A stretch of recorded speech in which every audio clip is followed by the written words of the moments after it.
What's good, you guys? Josh out here in Singapore, and thank you so much for joining me on the Night Owl podcast, you guys. It's been a whirlwind of activity lately, and I have been wrestling with my mind. I don't know about you, but I have this wild habit of running back and forth between two extremes. So I was listening to Abraham Hicks this morning, trying to kind of get a grip on things, and what she tried to explain was the fact that there are two extremes. It's two ends of the stick, right? And if you're holding the end of the stick that is far away from all of your dreams, it's the lack of, it's the things that are not done yet, what you don't have yet, you're not going to attract what you're holding, obviously, right? So you have to hold the other end of the stick, but it's kind of hard to imagine. It's hard to get from that place of worry to a place of, okay, you know what? The universe got me. I don't have to worry about nothing. I'm okay. Everything's going to be fine. So I was trying really hard to wrap my head around this concept, and it took me a minute because obviously she's going to explain. I love the fact that she explains, because as she explains, she kind of puts me back in the zone. She puts me back in the vortex, and it is a calming feeling, and it is great until the audio cuts off, and then it's like, okay, I gotta struggle, I gotta make sure that I am not in opposition, I'm not fighting, I'm not creating friction, I'm not, resisting. That's the word she uses, and I like that word a lot, because resisting means you have it, but you're still resisting it. So if in the 5D, if in the spiritual realm, I have all that I would ever need, including a romantic partner that is actually supportive, including, a supportive family, including money in the bank, all that stuff. If I have all that stuff, the way I would behave in the world is very different than if I don't have the stuff and the way I would behave then. So I was looking at it in a point of, okay, let me go back in the past and see what that feeling was, because all of the law of attraction is based on feeling. How do you feel? Because you behave differently when you feel good and comfortable, and you behave differently when you're worried and anxious. So I went back to a moment where I had just received a $4,000 paycheck, and it was for a total of 3 days of work. Oh, obviously it wasn't right after the 3 days of work, because the 3 days were kind of, well, actually 4 days was spread out over about 2 months. So it was 2 days here and then 2 days there, and it was a lot of fun. I had so much fun doing the work that was required for that particular project. And when I got the check, I was like, holy shit, I have a ton of money now. Now I get to dream. I have $4,000. I don't have to spend it all right now, but I can dream. I can dream about getting this, that, and the other. And it was a fun way of, kind of window shopping in my mind. And I was comfortable. I didn't have to rush for anything. I wasn't strategizing for how to get more money. I was content. I was not in a rush. I was not resisting anything. I just sat and was content. And that actually made me feel even better. It meant that the next couple of days, I didn't have to worry about when I was going to eat or where I was going to eat or how I was going to eat, whether I had to cook the food or I could go out and get some, because, convenience means you got to pay for it, right? So I was focusing on that feeling, and it was a warm wash of comfort. It was like a air hug, if you will, and I felt really, really good. So I was trying to get back to that place and reimagine the fact that, I had this amount of money in my bank account, and I had this amount of safety and security because of the money, and all of a sudden, here comes a thought saying, yeah, but you don't right now. And I was like, shit, okay, how do I fight that thought? How do I get away from that thought again? How do I get back into that place where I feel really good about, being safe, being secure, and being able to make all the decisions that I want to, because I have the option since I have the money. So that was one example. And I was like, okay, fine. I can find that feeling again. I can recreate that moment again, because I know what it was like. I remember what it was like.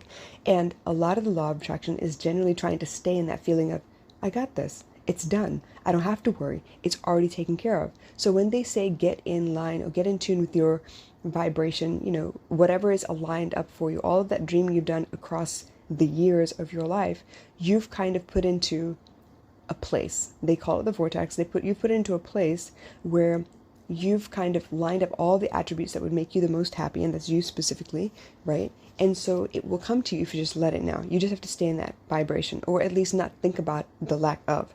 So that was money. And I was like, all right, I know how to get the money. I know how to, stay in that vibration where I'm allowing the money to come to me because I already have it. I'm in that place where I'm excited because I can see it. I feel it. I know what it's like when the money first drops.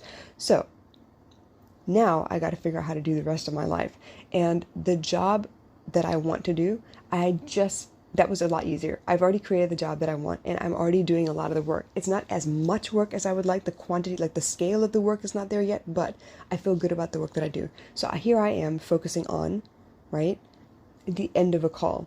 When I am able to sit back after an hour-long call and reconnect to the person that I was during the call and the kind of Zen-like state that I get into, and the automatic knowing that I have when somebody tells me something that's going wrong, and I can hear like one word that they say that is more bold than the other or stressed more than the other, and it kind of picks up my antenna, and I'm like, okay, I know what to do. I know what to tell her, because I need to give her this shift in the perspective so that she understands, hey, this is not the world that she lives in at the moment. There is a possibility that there is a parallel universe that is not quite as demeaning or stressful, and it's not quite as overbearing as the one she's in right now. The things that she sees are the things she's focusing on. So if I can get her to focus on other places that are possible, realities, then she won't feel so put upon. So when it comes to work, I feel really great once I get off this podcast, once I put up a post. And I purposely, once I put it up, I don't go and look immediately to see how many likes and how many comments and all that stuff, because I kind of want to enjoy the fact that it's done. I finished it. It's been put up. I have been vulnerable, and I've let the world see me, and now I can go rest in the satisfaction that it's done. I'm good. We're in a good place now. The same thing goes for love, but that one's a lot harder because I have more examples of what not to do than I have examples of what to do. And this is where TV really comes into play. TV, oh my God, helps me so much, because for me to get into vibrational escrow, all I need to do is find an example on TV that makes me feel tingly. As in, like, I can put myself in the heroine's place and I feel good about the way that the hero is acting, and I understand, that they are still human, they still have flaws, but they are able to overcome their own demons to be vulnerable with the other person and allow the other person in. So I live vicariously when I'm trying to be in vibrational escrow. I live vibrationally or vicariously through some of the characters that I see on screen. And that has helped me dream what I would like in an ideal partner. Because for me, yeah, I'm still scared to go out and date. I don't want to put myself out there in real life.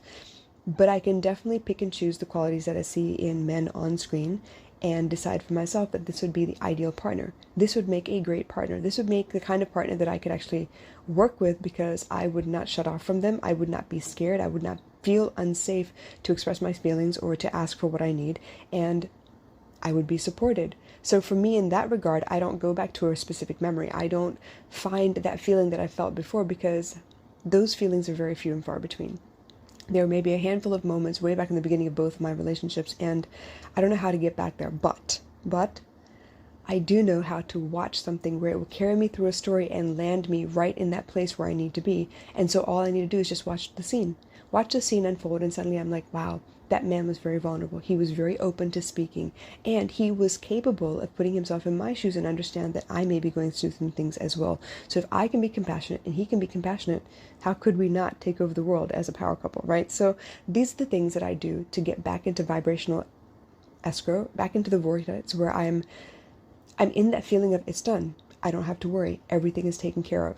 And if these are possible ways for you to find yourself back in vibrational escrow, back in your vortex, so that you're in a place where you don't worry, right? Because honestly, the actions you take when you're worried versus the actions you take when you're not, completely different, right? And it is based out of fear versus based out of love. And it is difficult to differentiate until I tell you this is the feeling you're looking for. And once I give you that feeling, it's so much easier to fall back into that place where you're comfortable, you're happy, you're content. There's nothing more you could want. You're not striving for even more, because this isn't enough. It is enough. Your gratitude suddenly kicks in. So I hope this makes sense. I thank Abraham Hicks for guiding me through my darkest days, because I never know who to turn to, but she constantly puts me back into place, and she leads me through her own thoughts, her own voice, leads my thoughts into a place where I can be calm, where I can remember, hey, you know what? I got this.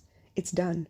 It's delicious. It's comfortable. It's exactly what I've wanted, and it's supportive and nurturing, and I have no choice but to grow from here. So I hope this helps you guys. If you have any questions, please hit me up. Let me know what you're thinking. But in the meantime, find those great memories and try and recreate that feeling. Try and reminisce the good feelings rather than the bad. I know it's the end of the year. I know there's so much going on. There's a lot of apprehension about 2021, but we could do this, y'all. We just got to imagine we got it first, and then do the things that we would do to keep it. That's it. I love you guys. I'll catch you later. Bye.